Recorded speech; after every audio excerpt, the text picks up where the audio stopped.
Good evening, ladies and gentlemen, and welcome here to race number 8 of the season for the ERL Elite Racing League Mega86 Drivers Series. Here tonight at Charlotte Motor Speedway, it's Throwback Week. Tom Bourne back in the booth here with me, Seth Cole. And Tom, what can we expect here tonight? It's kind of the Speedway segment, the final few races of the season. What do you think? More players in the hunt now for wins, or are we going to see the same people up at the front? Definitely think more players are going to be in the battle for the wins. I mean, just looking at the practice times right now, you're seeing names up there that you really haven't seen. Joshua Adams, Tate Lytle, Stephen McGough, Jared Campbell, all these drivers that you really haven't seen in the past couple weeks, they're up there right now. And it's definitely going to be something to watch in these next couple of weeks as we go to multiple speedways and end it with a super speedway. We got Charlotte here tonight. We got Chicagoland and Michigan coming up. And I think one of the things I've been looking forward to in this stretch is these might be the type of races where you're going to see drivers that maybe we've seen mid-pack for most of the year, whether it be at a road course or one of the tougher short tracks or one of the shorter ovals. Someone mid-pack might be able to utilize fuel or tire strategy in one of these races and sneak away a win from one of the big guns. Yeah, it's definitely going to be interesting to see how tire strategy and how pit strategy in general is just going to come down to it. We're going to see if you're going to be able to use both lines, maybe even all three, if that's going to come into play. It's definitely going to be an interesting scene. It's something we haven't seen in the past couple weeks, considering we're coming back from back-to-back road courses where tires meant it was kind of a hit or miss. But definitely tonight, I think tires are going to mean a lot. Of course, you mentioned coming off of a road course race, the closest finish so far this season, 52 one-thousandths of a second, David Tooker over Chad Frankenfield. So maybe here tonight where the cars, I think, are going to be in a lot closer proximity to each other. I think we're going to see some good battling for position all the way through the field. We may end up seeing a photo finish again here this evening as drivers are currently in the process of qualifying. And is there anybody here in particular you think that we should keep an eye on? Well, right now, I think you've got the main guys, to keep an eye on. Frankenfield, always a guy to watch week in, week out. Tooker's been riding this wave of momentum as he won last week over Frankenfield on that amazing last lap pass. He's sitting second on the board right now with about half a qualifying remaining. I think he's another one to watch. Josh Adams, he's always good at Charlotte. I've raced with him a lot. He's definitely another one to watch. And there's a lot of sleepers in here, too, that maybe could pull something out of their hat. I'm looking at some guys that the past few weeks, it's kind of like the what might have been crowd. You got Ethan Burrell. He's been in the conversation last couple of weeks of possibly getting a win. He was looking like he might take a win in one of the Phoenix heats, the ISM heats, but obviously that didn't work out for him. Joey Bailey was a prime contender for the win back at Twin Ring Motegi. Tate Lytle was battling up there, I believe, at Twin Ring as well. Brandon Key was in the hunt back at Richmond. So a lot of drivers that have had solid top 10, top 5 runs have looked like they've been key players. Maybe tonight's the night where they're going to say, all right, we're at a speedway. We're at a place where you can pick up good track position. I'm going for it. Yeah, and you mentioned Ethan Burrell. He had an interesting day at last week at the road course. I forgot the name of the track. My bad. A track I don't race that often. So, but he's sitting on the pole right now. He's the only one to break under the 29-second mark with a 28.933. So I definitely think he's going to be one to watch tonight. I think he needs to win. He's sitting third right now in the points. Frankenfield is, at the top of the board, top of the point standings. Riggs is sitting second, 11 points back. Burrell's 29 points back from Frankenfield. So it's definitely going to be a battle between those top 3 guys coming down the stretch. For a moment, it was actually just looking like it was going to be a Pro Edge Racing front row, and at the last minute, Chad Frankenfield jumped up to second, so it'll be Ethan Burrell on the pole and Chad Frankenfield starting on the outside of the front row. Joshua L. Adams jumped up to third, but Yeah, I think that the thing we're really going to be interested to see, at least in the early portions of this race, the setup looked really stable, looked like drivers were really comfortable with their cars in the corner, but is there a second lane? Is everyone going to fight for the bottom, or will we see some drivers migrate to the top, be able to make the outside line work? Because, at most mile and a halves, if you can get the outside line to work, get some momentum, you're going to get great straightaway speed off the corner. Yeah, I mean, I definitely think at the beginning of the race it's going to be a low line fest until people start moving up to that outside lane and trying to see what works and what doesn't. Really didn't get to see much in practice as people were doing, hot laps, and really not a lot of people were doing long green flag runs to see how he was going to set up in the race. But we'll definitely see what happens as there's about 45 seconds before the cars roll off. So Cars are sitting on the grid as we're looking at the starting lineup for this race. Mentioned the fact this is a throwback race. There are a number of drivers in the field that are running throwbacks to cars that were either in the Xfinity, Nationwide, or Busch series. And during the course of the night, we'll try and show them to you. You're actually looking at one of them, starting the outside of the front row, Chad Frankenfield running the throwback back to the 1998 Bear Alka-Seltzer machine that Buckshot Jones used to drive. yeah, and like you said, there's a lot of throwback paint schemes. It's definitely heartwarming to see all these old paint schemes back on track, especially some of them. Me growing up watching them through the Busch series and everything else. It feels good seeing them back on track. Field rolls off the grid, lines up double file behind the pace car. Now, we've been to a number of speedways in the last couple of weeks. We went to Pocono, thought we were going to have a really good race there with a lot of green flag racing. It was a caution fest. We went to I can't even say the word, Twin Ring Motegi, and we thought that was going to be a good speedway race, but drivers had a lot of difficulty with grip. They were spinning around. What are you seeing in this one? A lot of cautions with them being as close as they are. Do you think they'll be able to sell it out early and get into a nice long green flag run? Honestly, I'm not sure. It's coming down to the stretch, the home stretch of, people got to make moves. It's definitely going to be interesting to see what happens. This car will be going to pit road here on this lap, and we will get ready to get them underway. Chad Frankenfield feeling pretty lonely right there as he's surrounded by Supras, not only to his inside, but also back there in that second row. They go racing here. I'm going to hand it over to you, Tom. Lead us to the green.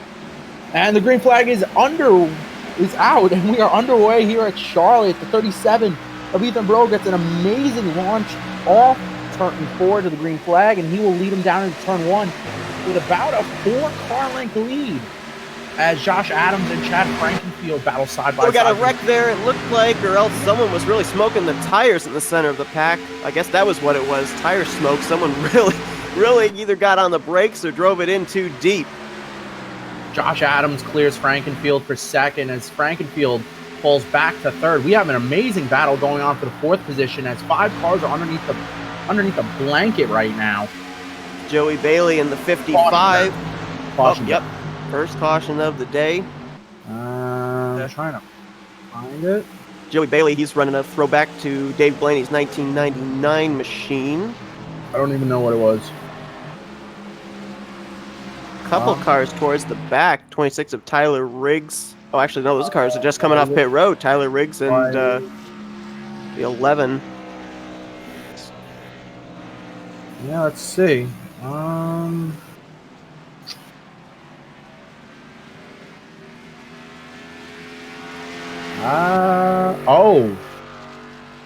20.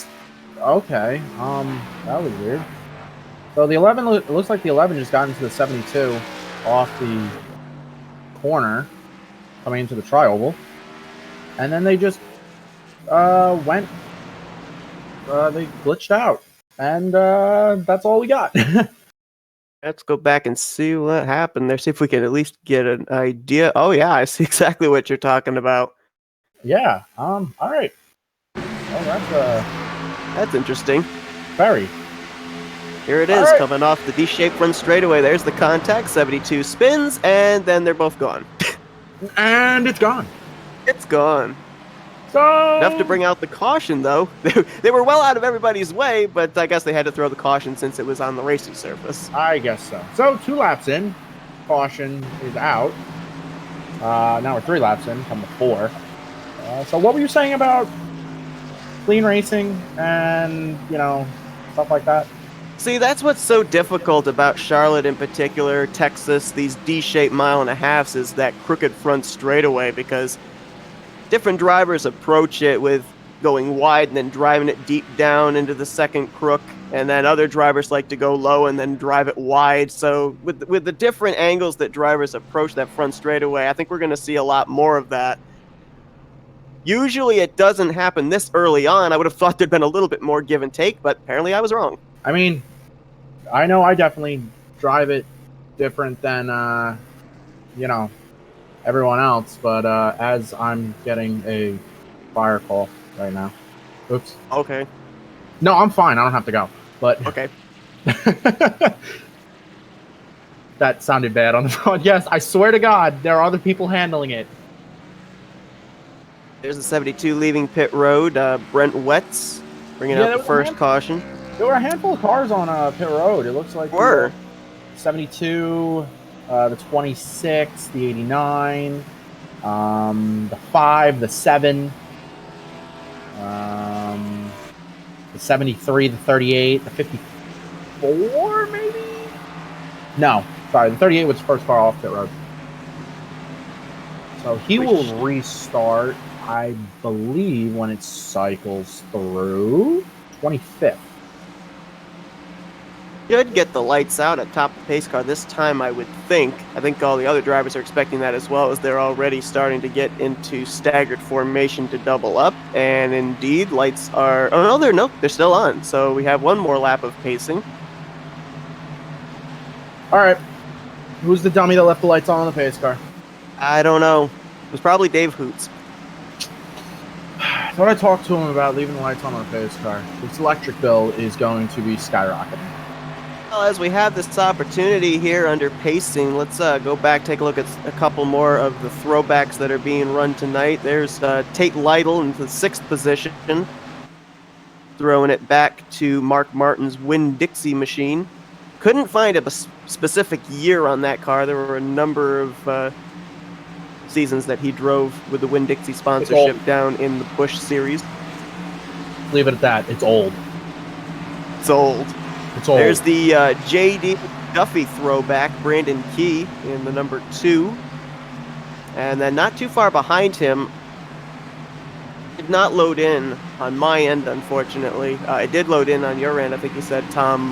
Jared Rexing's running a throwback to Dale Jarrett's 1990 Nestle Crunch car, and that's one of my favorite cars, so it's breaking my heart, the fact I can't see that machine on track right now. It's a very beautiful car, and I just have to shout out the 31. Not a throwback scheme, but I am in love with that paint scheme. And I don't... such a nice paint scheme. Let's get a shot of that. There it is right there, and just to his outsides, the 94 of Kendall Noah Player. Back to a Dale Jr. late model car that was run from 1991 to 1995. Dude. So Dale Jr. throwback here in the field. All right. Well, this time the lights are out. Ready to go green. We'll feature some of the other ones during the course of this race as well. There's a couple more in this field that we haven't shown yet. Hopefully we don't have to do it. It looks like Ethan... again. That's hopefully not. Hopefully we can do it if we do a through the field or something under green flag conditions. Looks like Ethan Burrell's going to take the inside line, which I'm not surprised with the launch he got at the initial drop of the green flag. Yeah, that launch that he got was probably one of the best launches I've seen on the drop of a green flag in a long time. He pulled out to about 4 to 5 car lengths going down to turn 1, and it was... I was amazed. He kind of left the battle for second in the dust. We'll see if he can do it again. Of course, he gets the time to restart here and everything, so we'll see if he can get back up through the gears and scamper away once more. You mentioned the fact that he's basically, it's a 3-driver fight for the points lead coming into this one between Frankenfield, Riggs, and Burl. Yeah, Riggs is mired back in the pack a little bit, so we'll see. But pace car pulls off. We are ready. Green flag back in the air, and we are underway again. Burl, another great start as he leaves second, third, fourth, and fifth in the dust. Pulls out to about another 4-car length lead going down to turn 1. Frankenfield clears Adams for second. Frankenfield now clears. Adams under fire from Bailey, it looks like. No, sorry, that's Tooker in the 19. He's under fire for third. Lytle there as well. Joey Bailey waiting to see which lane moves. Contact for the third position as Tooker clears Adams. Adams falls in line behind. And Tate Lytle will clear the 55 of Joey Bailey. Andrew Rucker trying to get by. Can't get it done out of 2. And key right there as well. And first time this season, or at least to my knowledge, that we've seen Stephen McGough in the 83 be a contender up here in the front.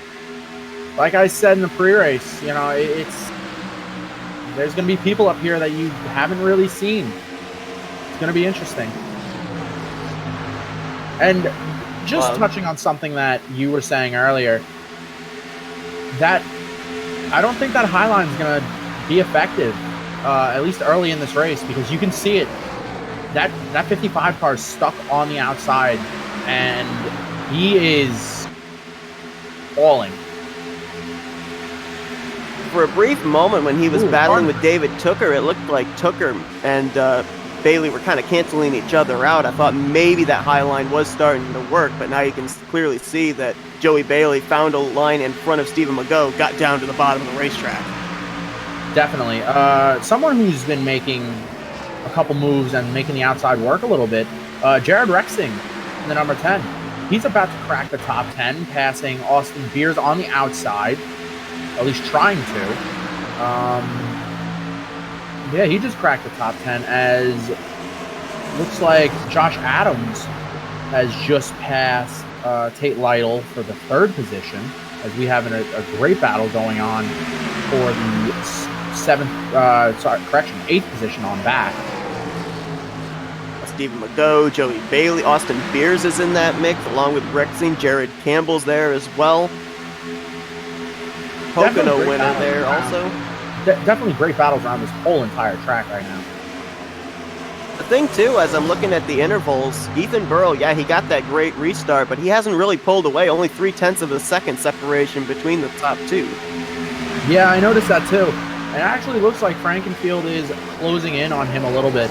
Frankenfield's holding that blue and white line right around the bottom of the track, where Burrell is about maybe a little bit off it in the first half of the corner, and then he'll drop down.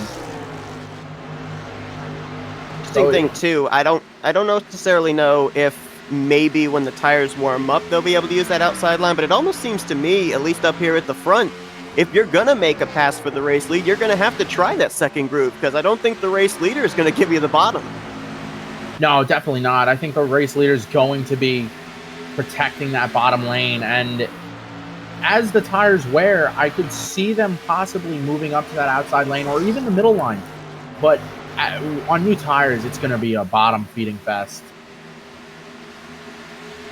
As of right now, he is running back in the 17th position, but give a little shout out here. The 2018 Whelen Modified Series champion, Justin Bond Sr., is in this field here tonight. So nice to see him here in this mix. Oh, and he nearly lost it. What a time to go back and look at him when he nearly spins it out. I think I just jinxed him. What a save. Wow, who saved that? That was the 66 of Ryan Lutz. Oh my. Was just behind the 51, so both of them apparently making some pretty good saves. Ryan Lutz running a very special throwback here this evening. He's actually running a throwback to a car that his father drove. So wow. That must be paint scheme there for him. That must be special. Now Lutz is in the 21st position, trying to crack the top 20, as we got a battle starting to brew. It looks like possibly for The second the place? third position. Oh yeah, sorry, third position. My bad. Yeah, Josh Lytle on Adams. the top side. Ooh!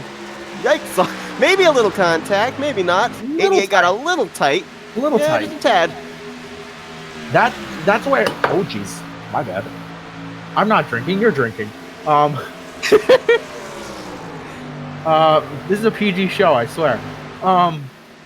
So something I'm looking at and something I've noticed is when the tires wear, I definitely think the preferred line is going to be that middle line because the car's going to get tight underneath you. And I don't think anybody's going to be able to make that pass on the bottom line. As you see here, Josh Adams going back underneath the 56, trying to make it stick, and he's going to make it stick. Yes. So he's going to take that third position away. Tate's trying to battle back, but right here in 3 and 4, rubber. Tate is so strong on that middle groove. He's holding that corner panel, and look at the run he gets down the front stretch. Still holding. I like the idea of running the middle groove too, because like we saw earlier with Bonsignor, with Ryan Lutz, you run down too low and you get that left front on that blue paint line. That's going to cause the car to maybe spin out on you. Yeah, definitely definitely an interesting thing. And the other thing I like about running that middle line is it's going to save some tires. Definitely, I agree with you on that. We just saw an exchange for 5th place. Brandon Key just got around David Tooker. That battle had been brewing for the last couple of laps. Yeah, as the field spreads out, we jump back to about the 9th position now. We have a good battle going on between these 3 cars. The 91 of Austin Beers, 55 of Joey Bailey. He's been stuck on the high side for most of this run. And the 12 of Damian Leninger. Still can't pronounce that name. Sorry, Damian. Leninger did not have a good qualifying result, but he's trying to crack the top 10 here. He's running the throwback scheme back to Shane Meal's 2002 Busch Series scheme. The Mike's Hard Lemonade paint scheme was what Shane Meal ran. As it looks like Jared Rexing. Ooh, 91 with a save as he got loose off of 2 right in front of Bailey and Leninger. Comes back up the track in 11th, but a great save by Austin Beers. Wow, what a save. And, another great save. They're 3 wide behind him. Yes, they are.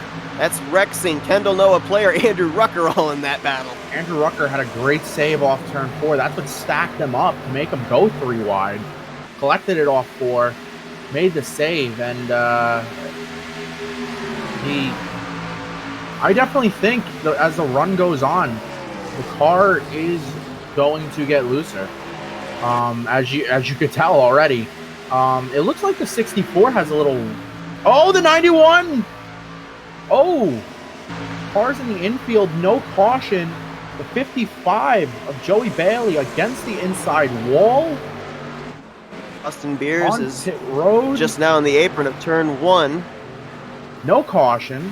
As Joey Bailey just pulls it on into his pit box, and he's going to get 4 fresh tires. Austin Beers coming back on the track. I don't know if Alvin's in the 5. If he was just slowing up to avoid, he was down on the apron as well. I don't know if he got caught up in that. What happened there? The Beers continues on. The 55 got in the wall, got loose, and the 91 just got loose too and overcorrected. Kept it off the wall though. And the That's caution's gonna out. hurt. Yes, it is. I was just gonna say, with us being under green, that was gonna hurt Joey Bailey. That actually helps Down Joey with having Bailey. to pit under green. Yeah, it does. He's getting his damage fixed, so he's gonna be 2 laps down. Looks like Brent Wentz is going to get the lucky dog. Unless Yes, I believe so. Yep. No, he was the caution. Oh. So no one gets the So lucky he's 2 dog. for 2. Out the first caution after going off the nose of Matthew Weeks. Yeah, it looks like And now he brings up the second one. he was going into turn 1, hit the apron, came up into the 7. And that's interesting. Alrighty then.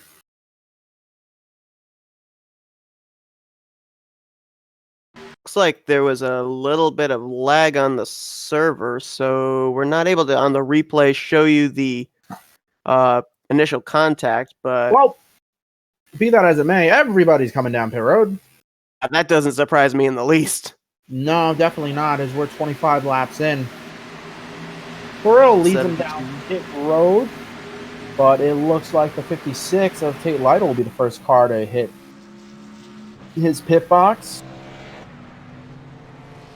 Looks like everybody is going to take 4 tires, pack it full of Sunoco Racing fuel. And let's see the race off pit road. Everybody, it looks like... Oh, that was close. I think Frankenfield got him.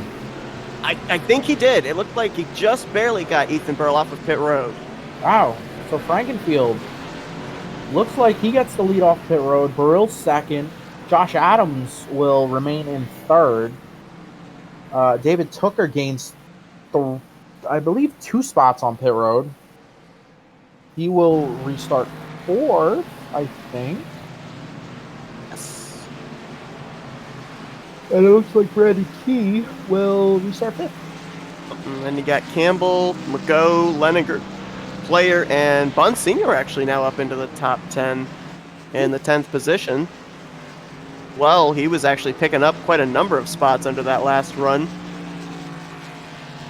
So this is going to be interesting now because Ethan Burrell, the last 2, the initial start and the only restart we've had up to this point, got to control the restart. Now it's Frankenfield that's going to be the one out in front. And we know the 37 car was good out in clean air.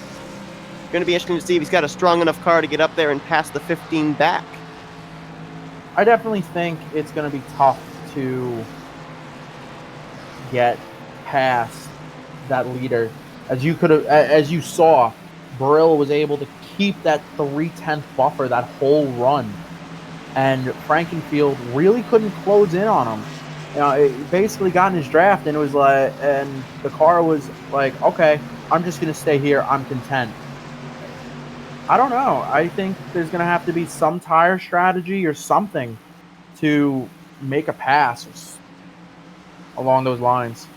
Yeah, I think that maybe the only way, at least right now, that I can see somebody being able to make a pass is if they get a good enough run through the center of the corner and then can use that momentum on a straightaway. Other than that, I don't really see anybody jumping up to that second groove. It looks like the high line can hold off somebody on the bottom for a little bit, but after a while, it seems like that inside line is always prevailing. You know, let's throw some bump drafting in here. See what happens. Pushing down the back straightaway. They can't lock bumpers at the super speedways, but maybe they can here. It honestly, it definitely could have happened. You know, if you got your teammates next to you, or you know, you're on second and third, and you're trying to make an overtake, it could happen. A couple of drivers looks like are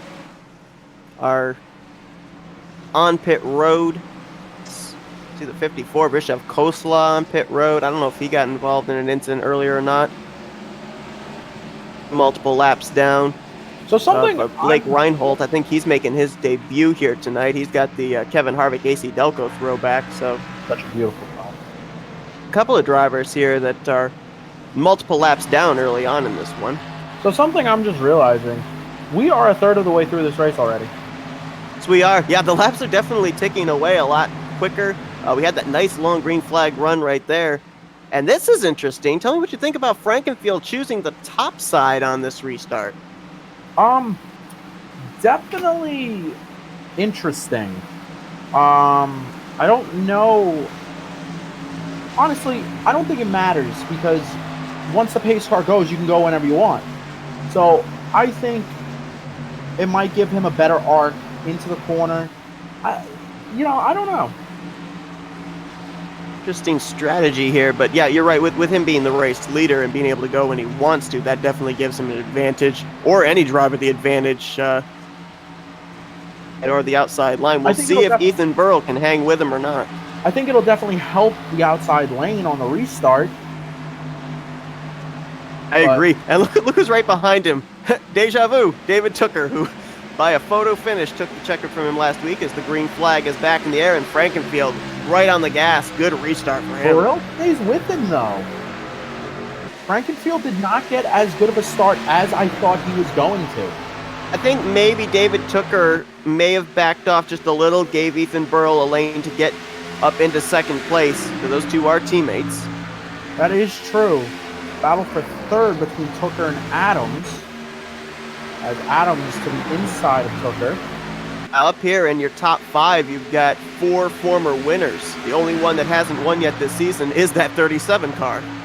Yeah, he's got to be hungry for that win, as they're duking it out right now. As look, yeah, Tooker's holding off. Look who's running 5th right now. That 31 car. He's slowly and quietly made his way into the top 5 after starting 14th tonight. We saw him take the checkered flag back at Motegi, I want to say it was. I think it was Motegi. I think all I've seen. And I think the only races I've been at are Frankenfield has won and Tooker's won. So I'm pretty sure. Then I think he won it at Twin Ring Motegi. And he had a good one too, going back at. I don't know. He won somewhere. He has a win on the season. Let's leave it at that. Right. So Joshua L. Adams won one of the ISM heats, running there in 3rd. So this is actually pretty interesting. Burrell is about the same length back as Frankenfield was on the first run. Caution's out. 4th time tonight? My voice got really high for no reason. I don't know who it was. Don't know who this one involved. Looks like the 11 towards the back of the pack, and I thought maybe it might have been the 13, but it's not. No, the 75 maybe. Wait, is there a 75? I don't even know. Yeah, there is. Yeah, they're looking here at the 89 of Brent Jones. He's running the 1994 Kevin LePage throwback. We're going to now look and see what brought the caution out.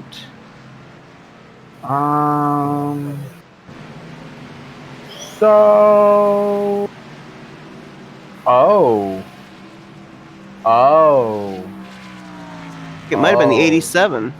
The 87, the 75. The server's really not having a good time tonight with the replays. Sorry, that Hines in the 87 car. Interesting. Frankenfield, the only car to stay out. Burrell leads everyone else down pit road.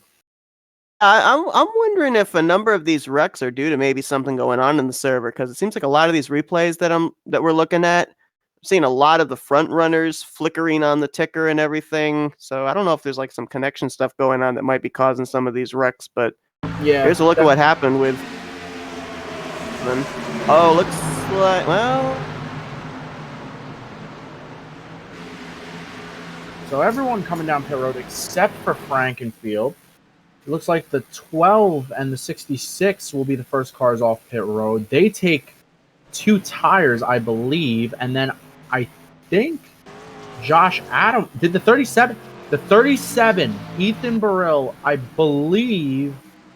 Oh, no, okay, he was just slowing down. All right, I thought he just got a penalty. He made my heart drop for a second. Got something going on here where it won't focus on the 15. That's interesting. Yeah, I'm having that same problem with certain cars too. I think the server is having a little bit of an issue here. Thanks, iRacing. See if we can. There's Frankenfield. Technical difficulties, folks. Don't blame us. Blame iRacing. Like the lineup is a little bit as well. At least on my end, it is. They've got So let's Ethan Burrow regroup. scored in 7th. Yes, no, you're right on that. Let's regroup this field. So Chad Frankenfield did not pit. Joshua Clark did not pit. And Daniel Martinez did not pit. Damian Langer, first car off pit road, 2 tires. Ryan Lutz, second car off pit road, 2 tires. Ethan Burrell, first car off pit road with 4 tires.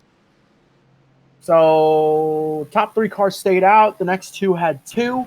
And then Burrell, Adams, Campbell, Tooker, Key, they all have 4 fresh ones. How do you think these 2 tires are going to work for the 12 and the 66? Well, I think the 2 tires might be able to hang on. I think if they open up the door inside to the 4-tire drivers, then they're basically a dead duck. They're going to have to concede those positions. The thing I'm kind of wondering is what the fuel window is for these drivers, because, we saw Ethan Burrell give up 2nd place to come to pit road. Did the fuel window open for them to maybe pit now and make it the rest of the way? This is a 1.5 miles. The laps go really quickly, and it's a lot easier to save fuel at 1.5 miles as well. I believe the fuel window is... I don't know. Good number. Well, you see, they don't... Well, isn't it like half fuel or something like that? It might be, yeah. So then, if it's half fuel, you can go about 55 laps here, I think. So you're going to make it about 30, give or take. We'll go 25. 25 laps on a tank of gas, give or take. As we're doubled up, ready to go. So this is interesting, actually.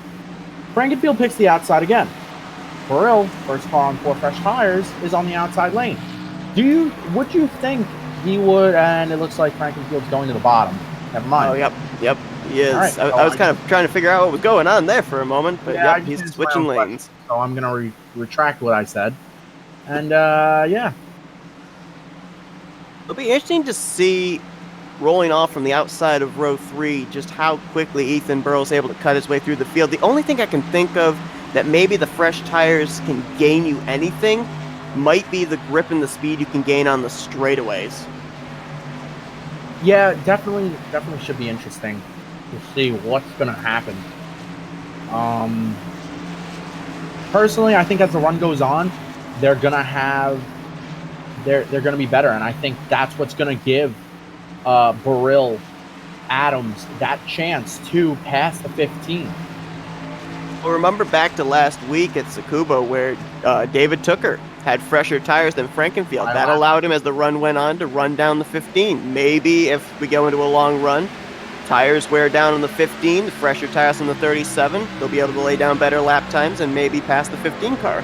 Very true. As we're back under green, as Adams and Burrell side by side for the first car with 4 fresh tires. And Frankenfield's trying to check out. And right now, as much as he can, as quickly as he can. The thing that's working out for him right now is Burrell and Adams. They're boxed in, and there goes Leninger. Burrell involved. That's going to be a big... Oh, I think everyone got out of the way. 56 involved also. Oh, no. Little Ethan Burrell. Oh, man. Oh, no. Oh, yeah. Oh, you hate to see it. Looked for a brief moment that Leninger was going to be able to be out of the way. Whole rear end is gone on the 12 car. Yeah, he hit the wall hard. There's Tate Lytle in the 56. Was running up in the top 10 early on in this thing. He's got a pretty good crunch on the back of his car. This goes to show those old tires. 38 had old tires, slid up the track. Got into the 12. 56 goes around. The 64 goes around. For a moment, I thought maybe they were all going to get through. I thought maybe Leninger was going to keep it up there against the wall, but no such luck. Wow. That's the difference between the old tires and the fresh tires. Well, that changes everything. Yeah, it does. It really does. Don't know how much damage really was sustained by the 37. You know, he was a contender for this win. Oh, I'm gonna go on board and find out.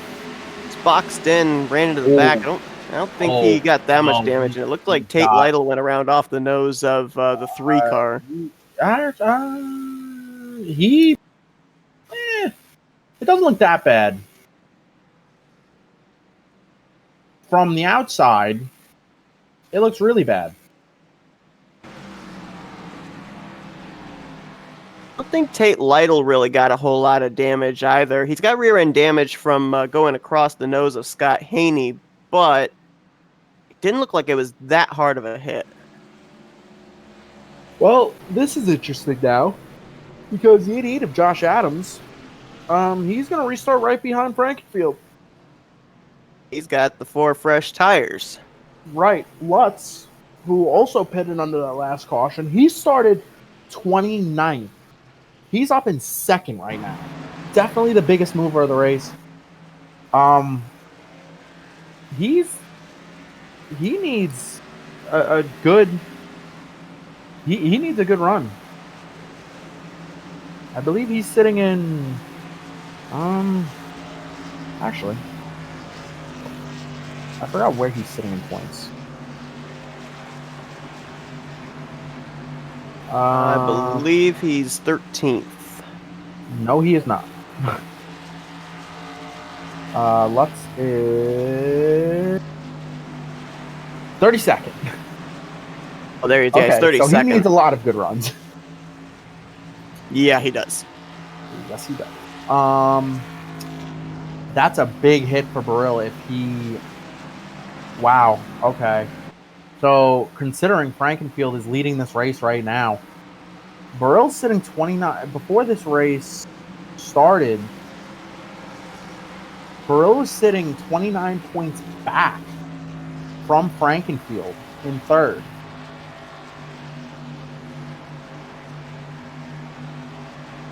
And the problem for Burrill, I don't think he's really even focused on points right now, because Frankenfield's got 2 wins, Tyler Riggs got 2 wins. I think Ethan Burrill just wants to get a win to lock himself up into the playoffs. Right now, I think he could point his way in with the consistent runs he's had.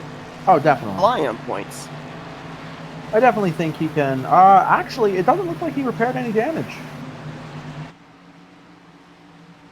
He's going to restart around the 18th position.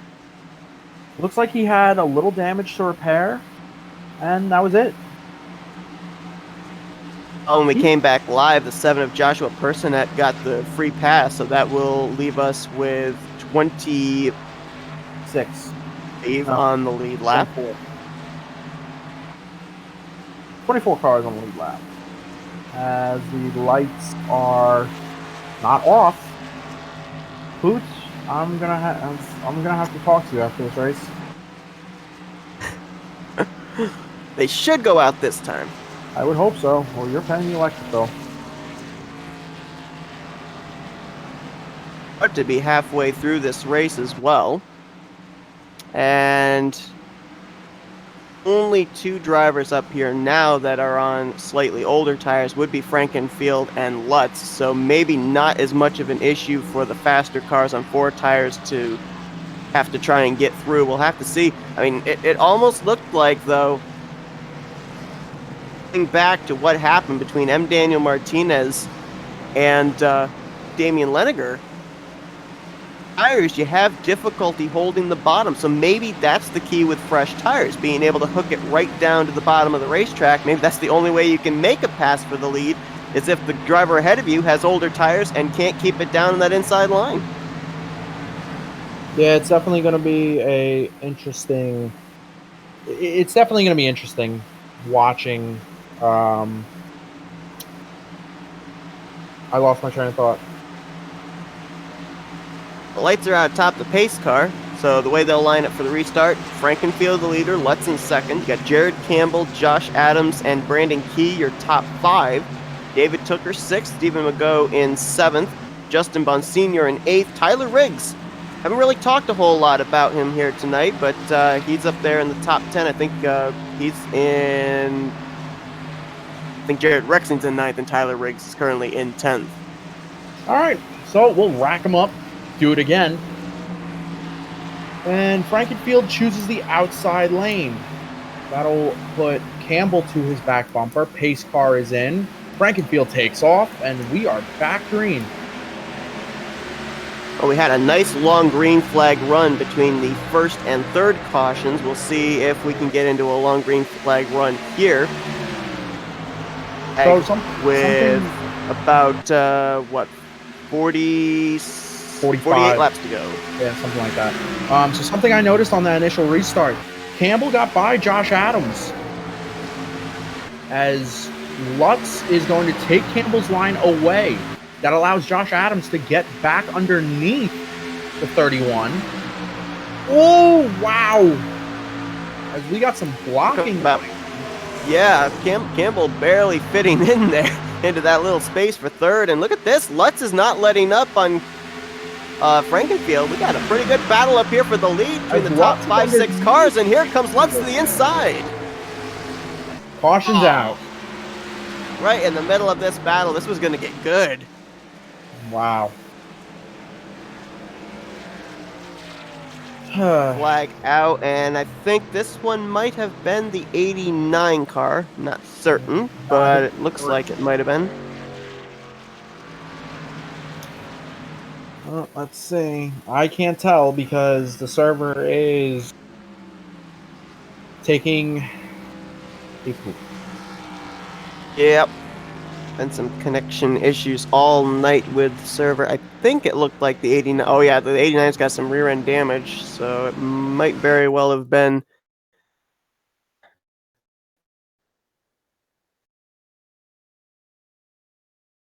No, it was not him.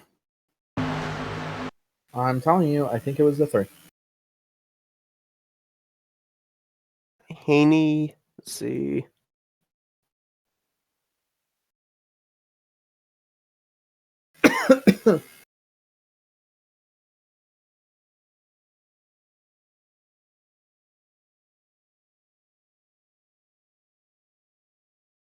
If it was the 3 car, it seems like it's happened when the server glitched out, because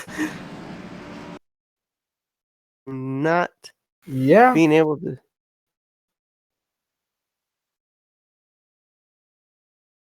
So not certain who it was. So Frankenfield's on pit road. No one else is. That's a lie, actually. The 19 of David Tooker is on pit road. Frankenfield, I think, had no choice the way that he had the 4 tires breathing down his neck on that last restart. For Tooker coming to pit road, though. Yeah, I definitely think after seeing... Oh, wait, no. It looks like the 31 came to pit road. The 10 came to pit road. Looks like Josh Adams is going to be the race leader. Yes, he is. He's going to be the race leader over Brandon Key.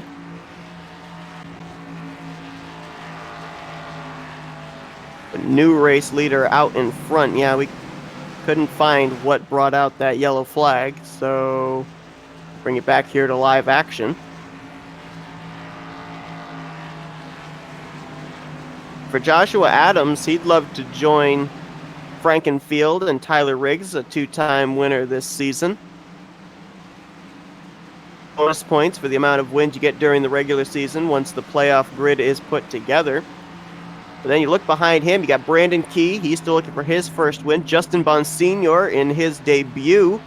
He's in 3rd. Austin Beers in 4th. Inez 5th. Joshua Clark in 6th. Ethan Burrell 7th. I think you have to go all the way back to Kendall Noah Player before you get to another previous winner this season. And right now, Kendall is running in 9th. Yeah, I mean... I lost my train of thought again. I just zoned out completely, and I'm not going to lie. This caution, I think, was very helpful for the 38 car, M. Daniel Martinez. We saw him have that contact earlier with Damian Leniger when he was on older tires. He came to pit road under the last caution. Now he's able to cycle up into the top 5, so we'll see if he's going to be able to hold the bottom on this restart. I would think with better grip underneath him, he would be able to. Yes. I've got all the four tire drivers up here at the front now, so I don't think we're going to see anybody basically like get run over on older tires, at least up at the front. Excuse me. Yeah, I don't think, people are going to be getting run over up front. I mean, Frankenfield pit, and he was the first car off pit road, and he's going to be restarting back in 15th position.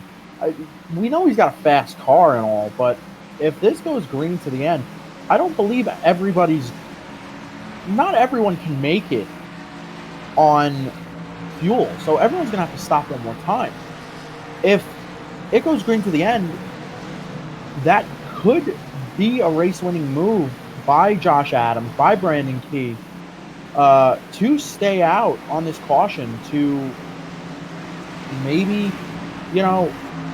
get that big lead and keep it. The other thing I'd be worried about if I were Frankenfield and Campbell, you're in the middle of the pack, and we've seen so many times this season, a lot of front runners come to pit road, get tires, start in the middle of the pack, a wreck takes place, and they get caught up in it and get taken out. So, with that being said, I think that it's kind of a sense of urgency for those guys to make sure they get themselves up the front, or at least into a safe area, so that way they're able to avoid a wreck if it happens up ahead of them. I mean, definitely. I mean, look at Burrill earlier. He wasn't even that far back in the pack. He was running in the, I believe, 6th position, and he got involved in that wreck. It was 5th or 6th, yeah. So definitely, you want to be up front. As the pace car's lights are off, here it comes down pit road. Josh Adams, your race leader. He takes off, and we are back under green here at Charlotte. It's going to be a good battle for second. Justin Bunn Sr. was able to time it pretty well. Thought he might stay to the left rear of Brandon Key. Looks like he still will going into turn 1, although Key turn 2.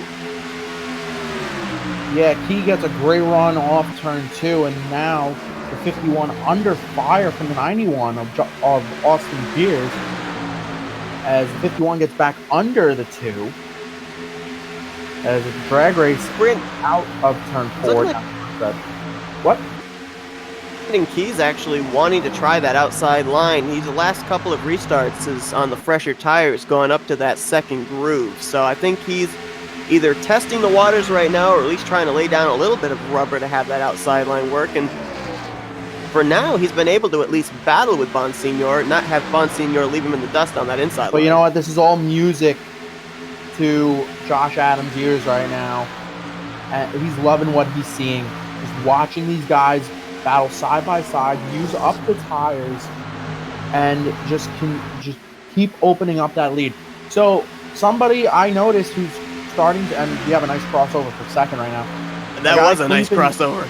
A guy creeping into the picture. Oh, contact the 51! He's going to overcorrect into the wall. Cautions out. He gets hit by the 56 of Tate Lytle.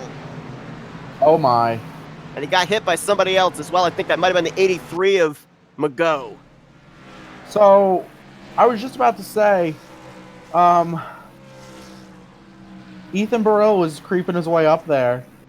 And, we should really go on board with him to watch that wreck and see how close that actually was to him getting caught up in that, because that was scary. I had my camera on him, and that was pretty frightening from just looking at it. That happened in the battle for second.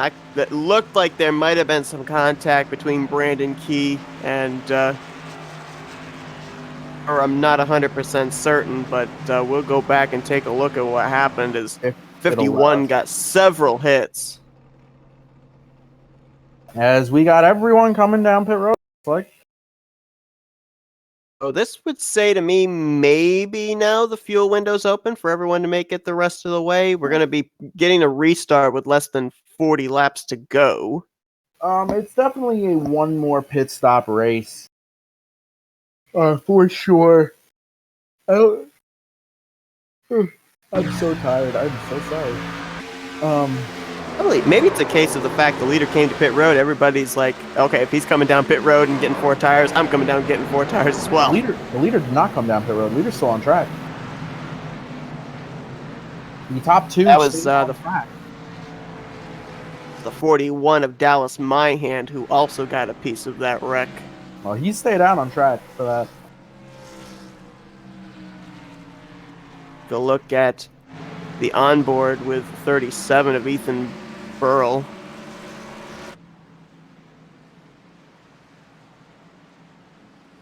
And you could see how close that actually was. Like, you can't get any closer than that. A pretty good view of it. I thought for a moment that Bonsignor was going to save it. Yeah, it just overcorrected. It definitely looked like he was going to save it, and then once it hooked hard right, that was game over from there. There you can see ahead, there's where Brandon Key makes the crossover that we were talking about, and I think they're just going to make the least little bit of contact. At this point, I thought he was going to save it, and then right there overcorrects it up into the outside wall, and you're right, that was a near miss for the 37 of Ethan Burrell. So we're hearing from the higher-ups that they're deeming that net code.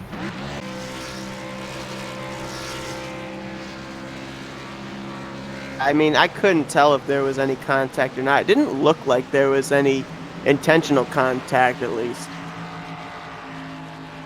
I can definitely see that as net code. I mean, as we've already stated, the server's been having some issues here tonight, so that could be leading to some of these incidents as well. A lot of the contact that's been taking place hasn't exactly been contact.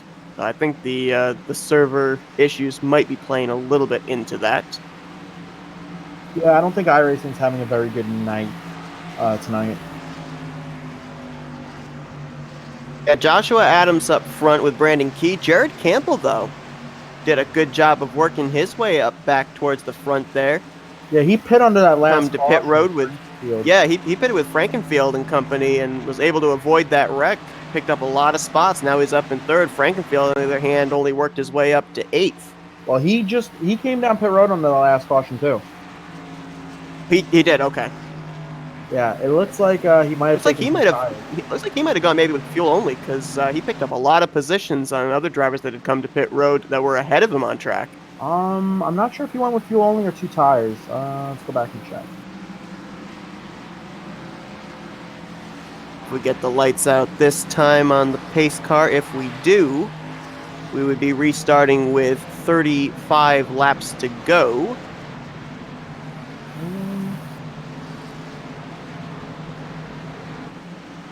He went with 2 tires. The advantage of getting 4 tires on the last caution. He only had to go with 2 this time. Everybody's doubled up. Joshua L. Adams going to take the inside line with Brandon Key on the outside. Third, Dallas Myhand, who I thought got a piece of the wreck. Maybe he didn't. Maybe he just barely avoided. But he's in 4th. Stephen McGough in 5th. Tyler Riggs, Ryan Lutz, Chad Frankenfield, Joshua Clark, and Austin Beers. That's your top 10. Oh. Ethan Burrell, he's in 11th. Tate Lytle, who got involved 2 cautions ago with that incident with Damian Leniger, he's currently in 12th. Vincent Isabella, Kendall Noah Player, and M. Daniel Martinez. That's your top 15. So Tyler Riggs, he's sitting in 7th right now. He's sitting 2nd in points, 11 points behind Frankenfield for the points lead. So it definitely could be an interesting battle between those two to see who comes out ahead after tonight, as the pace car will come out of turn 4 again, will peel off again, and Josh Adams will lead them down. Green flag back in the air, and we are underway again.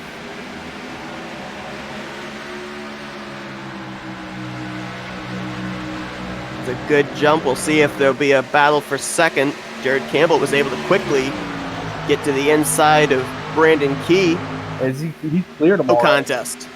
No Yeah, contest. no contest at all as Campbell makes the pass. Burrell makes the pass on the 28. And it looks like Battle that was here for the fourth position. Stephen McGough, Dallas Myhan, Ryan Lutz all in this group. Tyler Riggs right there as well. Here comes Frankenfield to the outside of Lutz. Or correction, that's Riggs, it looks like. Tries to go to the inside. Ethan Burrows right there as well. Wow, what a power move! What a power move by Burrell.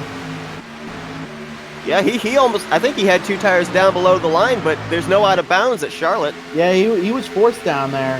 Frankenfield did not like that. And caution's out again. Caution is out.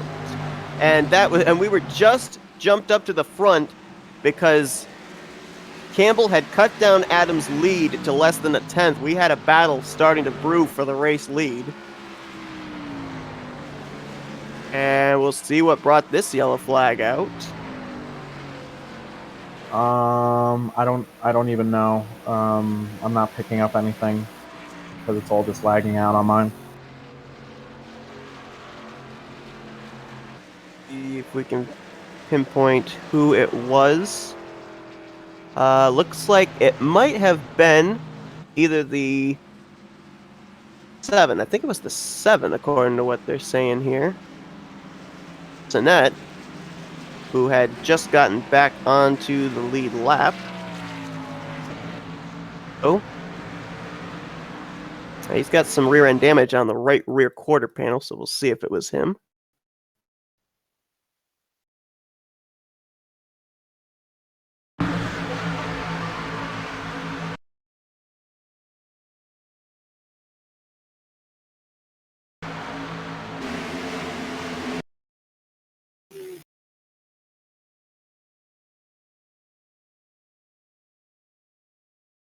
It's hard to tell. There's a battle side by side between him and the 20 of Shane DiMantova.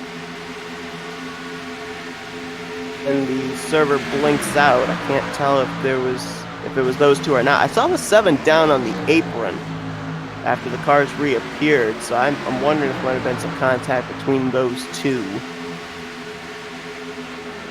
Yep, there we go. We've got it. Yep, it was off turn 4. Here it is. Yep. Off of turn 4, and almost similar to what we saw happen to bring out our first caution. First 2 different lanes on that D-shaped front straightaway. It's hard to tell if the 20 came up or the 7 came down, but there's the contact. It sends Personette into the infield, and then he disappears, as did just about everybody else. All right.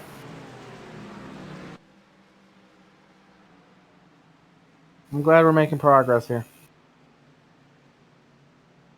We're going to get a restart with less than 30 laps to go now. He had a good run of about 15 or so laps in the early stages of this race, and now all of a sudden we've got cautions breeding cautions. Highest caution count, if I recall, was 16 cautions. That was back at Motegi. I really hope we had 16 as well at Pocono. Hit that. It'll be interesting to see here this time because, like I said, before that caution came out, was right on the back bumper of Joshua Adams. He had reeled him in. On either the inside or outside. My assumption is the outside on this restart. We'll see if he'll be able to hang tough, because he made very quick work of Brandon Key when he was in the battle for second. Well, don't forget, Josh is going to be able to control this restart. So when you think about it, if Key times it right, he's going to be able to get to that inside of Campbell and maybe put up a fight. Looking at drivers that'll be starting on that inside line, and one that jumps up to the forefront right now, Ethan Burrell. He's going to be starting in the ninth position on this restart, inside of row 5. So pass maybe 2-3 cars going through turns 1 and 2, he could be up in the top 5 by the time we get around for the next lap after the restart. Yeah, definitely going to be an interesting restart. As like you said, less than 30 laps to go. It's coming down to the wire. Right now, I believe we have a total of it's either 24 or 25 cars in the lead lap. These cautions have certainly helped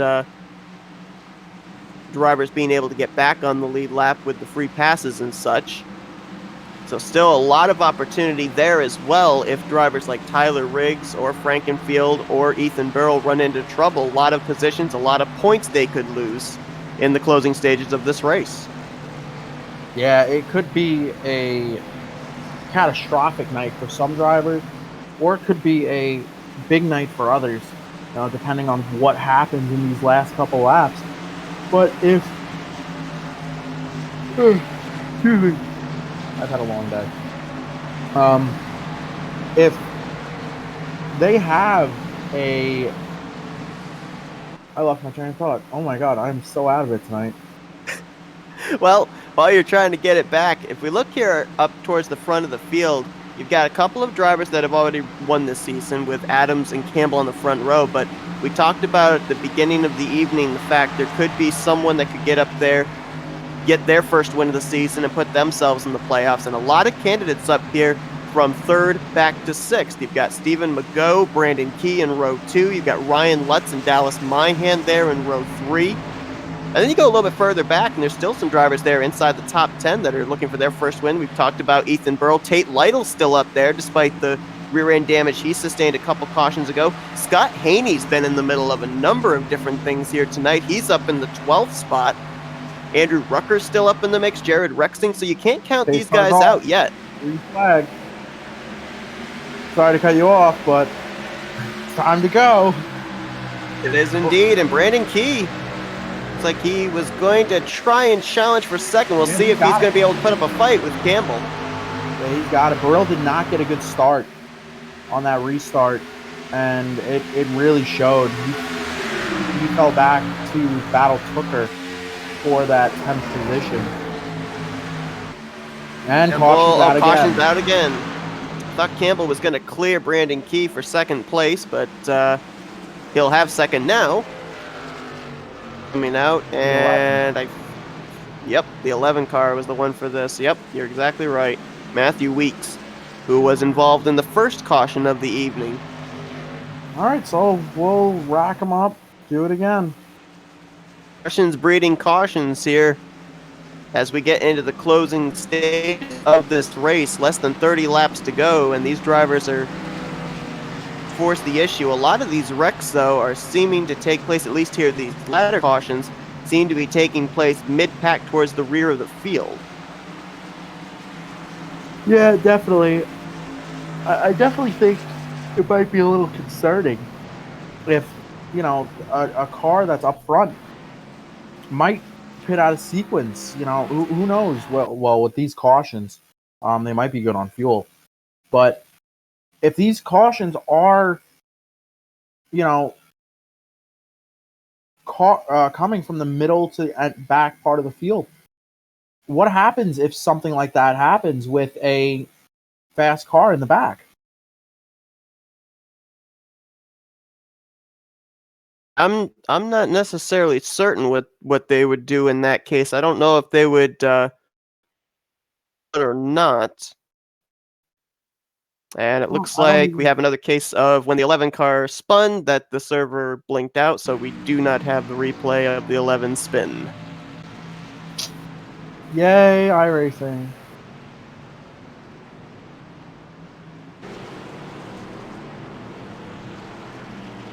It's throwback night, so iRacing's throwing it back to when they were in a beta version. Wow, we're really throwing it back. Oh, as you said, we'll rack them up and do it again. That was a little bit of a break, I guess, for Ethan Burrell, as you mentioned, did not get a very good restart. Yeah, I mean, he got back. Saves him from losing positions. It actually looks like he hit. So, if iRacing, yes, Yes, he did. Yep, he was he the did first car pit. off the So road. did the 56. So we assume he's good. Yes, he is good to go on fuel. Now the question is everybody else up ahead of him good to go on fuel? Was that the pit stop? I mean, I think you threw out the number around 35 laps or so. We're gonna have about 25. Yeah, I don't know. We got some people doing part of the roval. It's all right.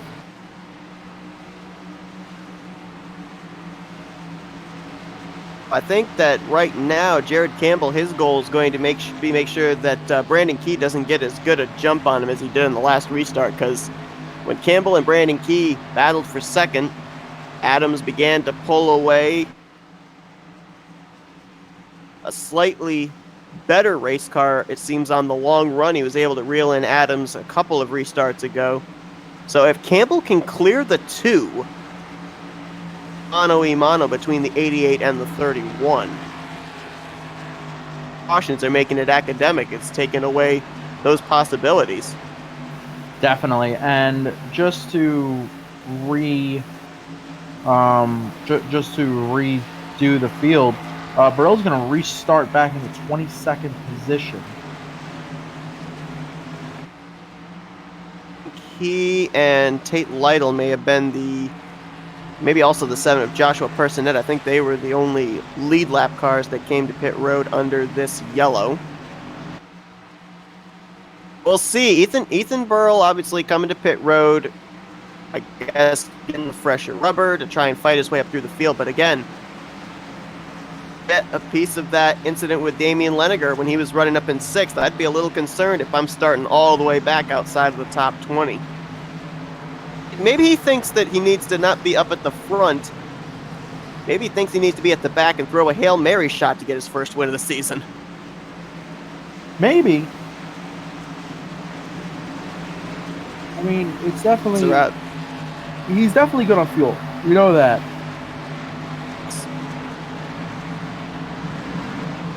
So we're going to be out here atop the pace car. We're going to go back green of 22 laps to go. Actually, 23 laps to go, I'm sorry. We'll see if we can finish this under green, but the way things have looked in the last 20 or so laps, we have worked 4 cautions. The winding down, looks like the aggressiveness is not going to be letting up. It's heating up for the lead, and just when it starts to take shape, that's when we end up having the yellow flag wave. So we'll see if maybe we can go green to the end. Side, Campbell on the outside. We'll see if Campbell can hang tough with the 88. Control this restart yet again.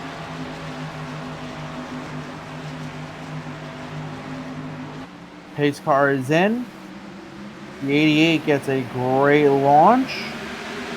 And it looks like the 2 did not. And caution's out. And the caution's immediately out. Immediately.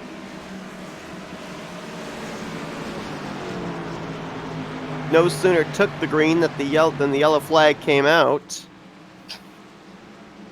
All right. Oh, and this could very well have maybe been a stack up under pacing, I'm wondering. I don't I don't even know.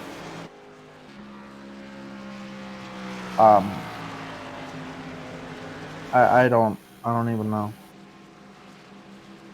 I'll look to see what this could have maybe even been for. It looked like the car literally just went sideways. According to this, it have been either the 91 or the 66. It was a neon yellow car, that's all I know. Neon yellow car.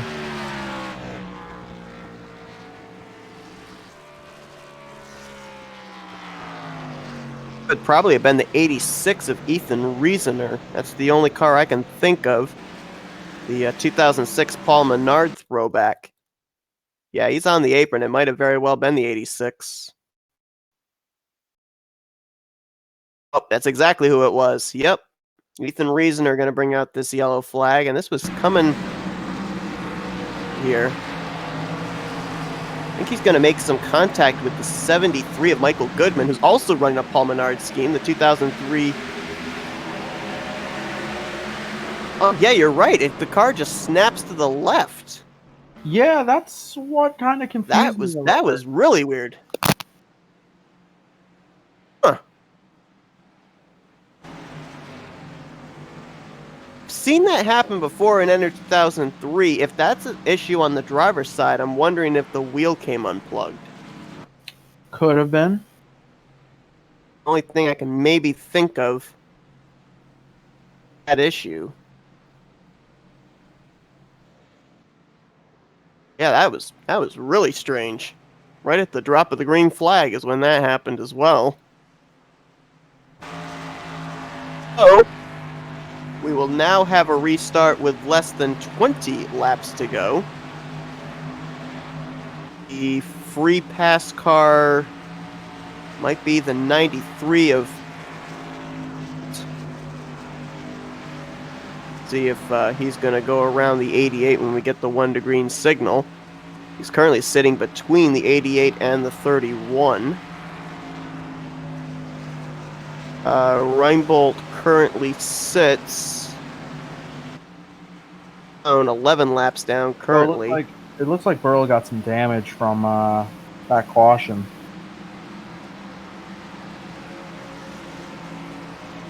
As he was sitting on pit road. He might have been involved in a... I wonder if he was in a stack-up, maybe. Lytle hitting pit road in the 56. And find the 37. There he is. He's got a little bit... Can't tell if that nose damage was from when he got into the back of Leniger or not.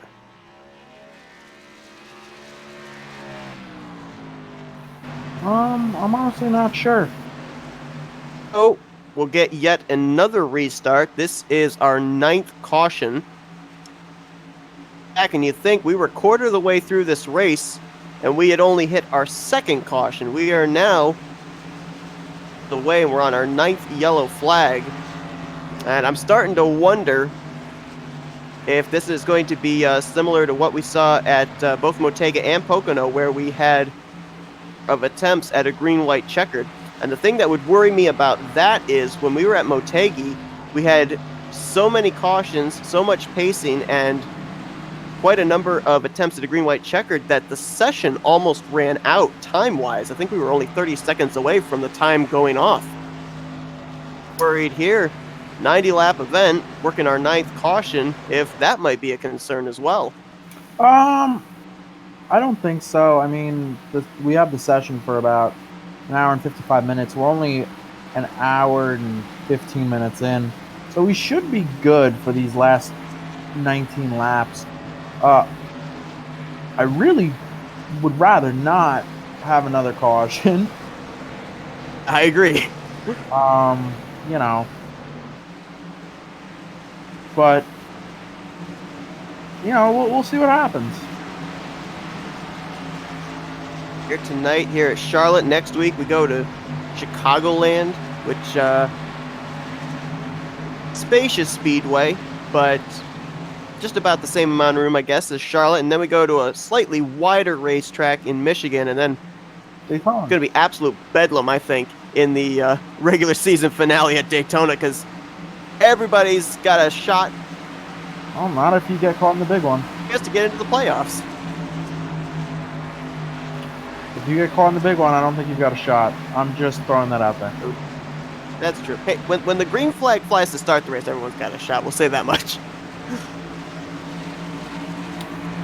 I mean, yeah, I guess so. 18 laps to go in this one.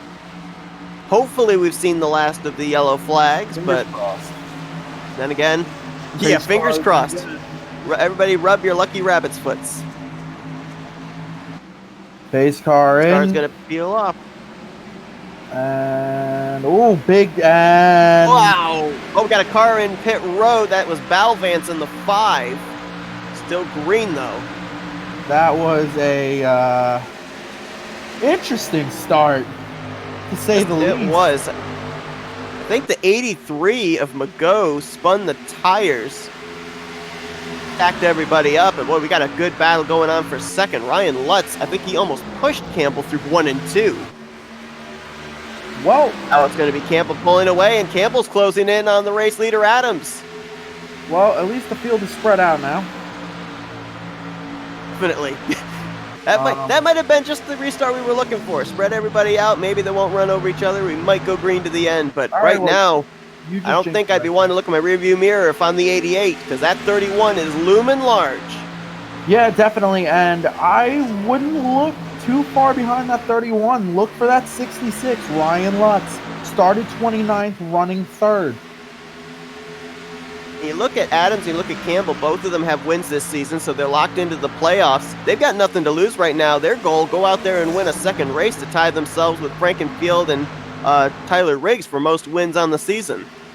And here comes Campbell. Great run off turn 2. Makes the move to the inside. Across the inside. Adams is going to put up a see if Adams can hold on the top side. Oh, Campbell got his tires down on that line, almost flipped up. That lap. Campbell. And Adams is still holding that outside lane, barely, and he is clear now. Campbell, your new race leader, with 15 laps to go. Adams trying to... As they were battling side by side, and they're still side by side, that's allowing Ryan Lutz to enter into this as well. Josh Adams pulls the crossover going down to turn 3, coming out of 4, down the front stretch, side by side. Ryan Lutz closes the gap. He is about a 10th behind. Trying to pick a lane. Which way to go? They're beating and banging for the top spot. Here comes Lutz. My goodness. 2 guys that already have a win. You've got a guy in Lutz that's desperate for a victory, mired down there in the points. It's a question of who wants it more, who's going to make the risky move. Adams again trying to get to the inside, can't quite do it here, going down to 1.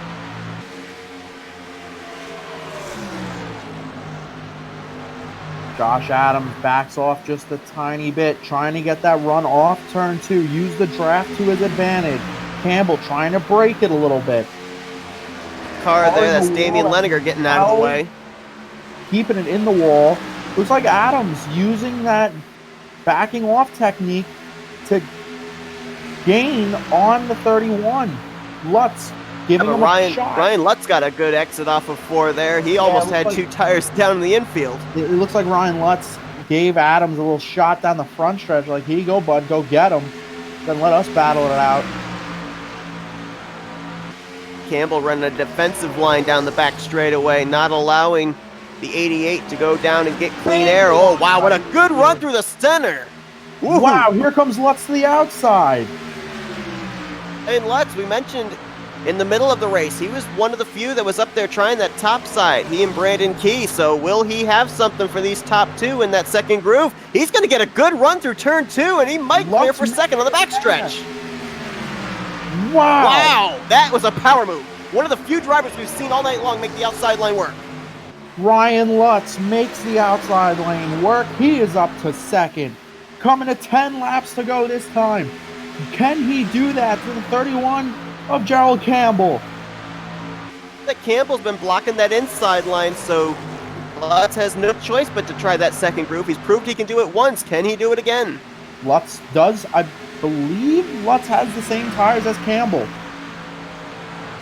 It's looking like he's getting really good exits off the corner, too. He's entering and exiting a little bit higher through the center, so he's getting better straightaway speed, and that's why he seems to be visibly closing in on Campbell. We got a battle maybe brewing for third as well, as Adams is losing touch with the top 2. Brandon Key is reeling him in. As we watch that battle, we also have an eye on the top spot.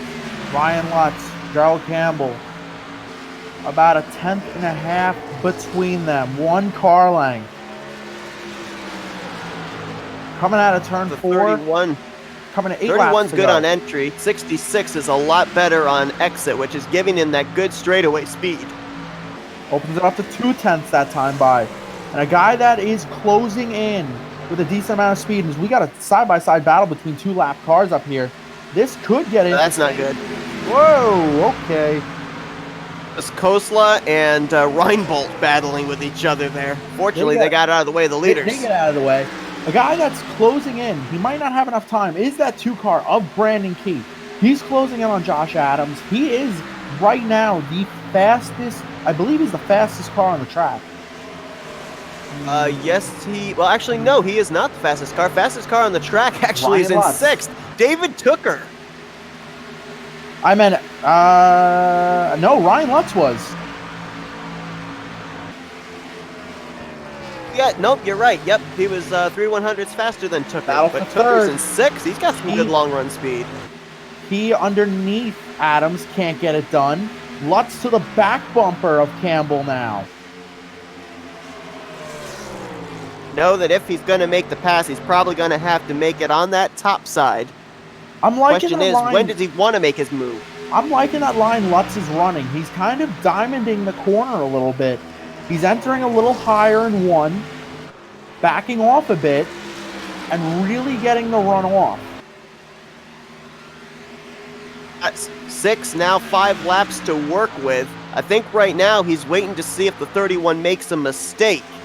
But I think as the laps wind down, you're going to see him then go more on the aggressive as he drove it really deep down Look there at that run in the center of 1 and 2. Great run off as the 66 was hooked to the bottom. Back to the back bumper again. Coming to 4 laps to go. I think he wanted to get to the inside there, maybe use the car up ahead of them. That's the 12 again as a pick, but couldn't do it. Now he's going to get to the outside. He's just about to the record quarter panel. Couldn't do it. That 66 is hooked up to the bottom right now. If he can hook around that bottom lane, he's got something for the 31. Now, for the 31, though, especially down the back straightaway, he's blocking that inside, so he's basically conceding the top side to Ryan Lutz going into 3. We'll see if Ryan Lutz takes it, if he can get a good enough run off of 2. 3 laps to go here at Charlotte. It's a 2-car battle. Campbell, Lutz. Campbell's won this season. Lutz hasn't. Will Lutz be able to punch his comes into this race 13th in points. Lutz is 32nd. Exactly. Will Lutz be able to punch his ticket into the playoffs? Lost a little bit of ground there. Now he's making it back up in 3 and 4. 2 laps of racing to go here at Charlotte. Has Lutz used up his stuff? To still kind of be holding court with the 31, but not reeling him in as well as we saw a couple laps before. Get higher into the entry to get better corner exit. Appears to be opening just the least little bit. 1.5 laps to go. Closes really well into 3. Great run off. See the white, which means we are racing back to the checkers. No green-white checkers here tonight. White flag here at Charlotte. Ryan Lutz trying that middle line, trying to get that run off. Gerald Campbell pulls to about 2 car lengths. But this is where Lutz is strong. Driving it into 3. He's not going to have enough. Coming out of turn 4. Gerald Campbell in the 31 will win at Charlotte. Join Tyler Riggs and Chad Frankenfield as a 2-time winner. This will solidify him a spot in the playoffs. And just there, maybe with 3 laps to go, Lutz had used up most of his stuff. Campbell also going around the outside of Joshua Adams. It'll be a good points day for Ryan Lutz, but when you think about what might have been, and Jared Campbell, boy, this team has been on fire the last couple of weeks. Yeah, definitely that wave of momentum really carrying. As Campbell's going to burn it down at the start-finish line. But a beautiful, beautiful car for a beautiful burnout. Campbell came into this one 13th in points, so this will definitely move him up into the top 10 in the standings. More importantly, this is going to put him up there in the forefront with Tyler Riggs and Chad Frankenfield when the playoff points are reformatted. You know, we go back to the pit stop that he made with Chad Frankenfield that put them back 15th, 16th, and I was the one that was questioning that, thinking, would you want to go that far back in midfield? Well, apparently they knew what they were doing on that 31 car. They picked up spots under the multiple cautions. They were able to hold off not only Joshua Adams, but also Ryan Lutz there in the closing stages.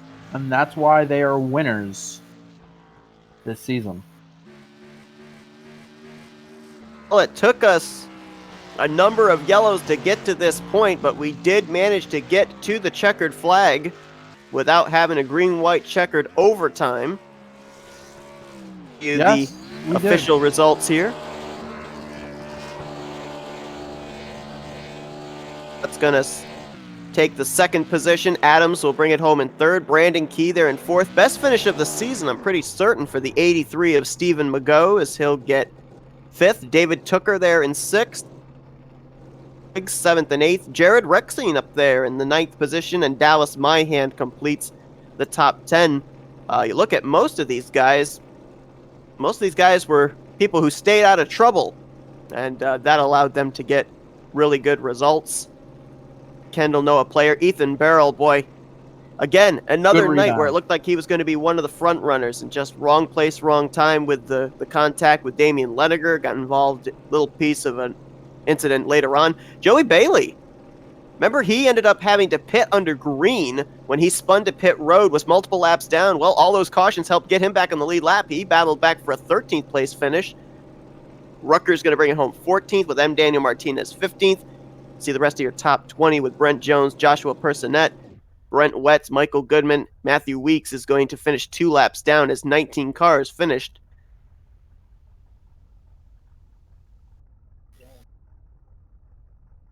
And there's the rest of your finishing results from this one. And we are now going to your top 3. We've got 2 of them on standby. What do you say we talk to second place finisher Ryan Lutz? Sounds good. I had to come from the back 3 times, so it was tough. Oh, Ryan, boy, you gave it a great run there at the end. Was there anything you could have done to either get to the outside or be able to get the run off the corner to get to the inside of that 31 car? Yeah, I could have not changed lanes like I usually do. No, there was really nothing we could do. The right front was just plowing so hard. Every time I tried to peek out of the air, it would get tight. And then I went to the bottom, and it turned good on the apron down there on the bottom. But he all protected the bottom like he should, so it was hard. I tried to outside a couple times, and I think we had one shot at it, but I was just trying to do it clean, you know. We saw you make the move on the outside of the 88, so we thought that maybe you'd be able to get that second groove going there on the 31. Had you just used up too much of your stuff there? Was it just on fresh tires that outside line was able to work? Yeah, I think we had a really good car. It's just like I came from the back 3 times, so it wasn't easy. And I put tires on a lap 45, so they were 55 laps old at the end. So it was really just a plow truck on the right front. So it was tough, but I was trying to do everything I could to roll the bottom and try to get a good run in this draft. But every time I'd peek out of the draft, we'd either lose a nose or just slide the front tires. And I was just trying everything I could out there. I know that a lot of drivers were running throwbacks here this evening, but I know that your throwback has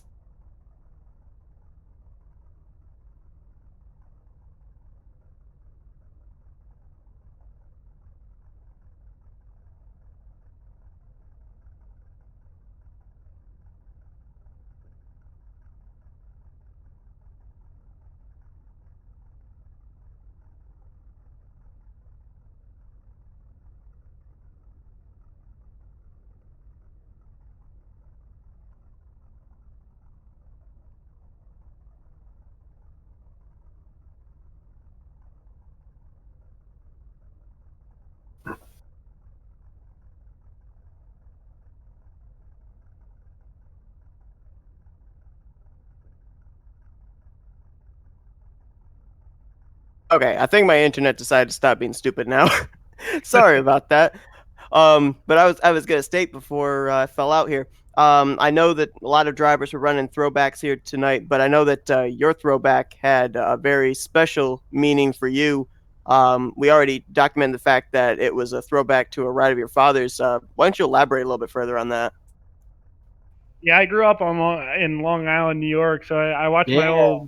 my old man race for a while. So I watched him since I was 5 months old. Watch race around River Red Raceway. So that was the car that I watched him go to Victor Lynn's with 31 times. So he hung up the wheel to go well modified toy racing with me and my brother in 2011. So it was a big deal to run that. I think we'll actually have it on the rest of the year, so it should be pretty cool. But I was hoping I could put it in Victory Lane like he did, but we were doing everything we can, so there's nothing to be ashamed of.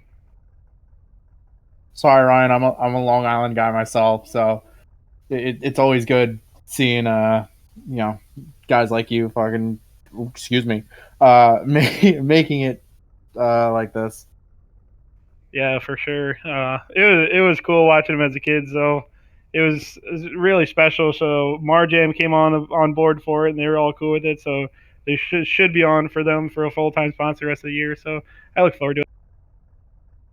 All right. Well, we want to give you the opportunity here to do your shout outs and thanks, and we'll give you that opportunity here before we put you back in the waiting room. Yeah, I just really thank everyone at KBM.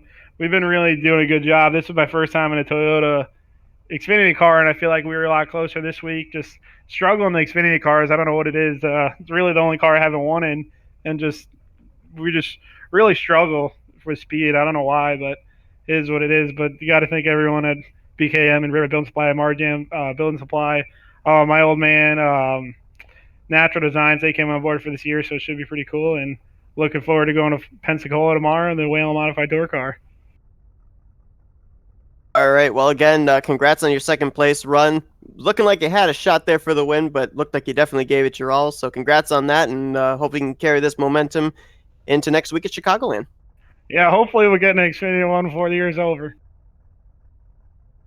All right. That was Ryan Lutz. We do not have the third place finisher, Joshua Adams, but we do have the race winner, Jared Campbell.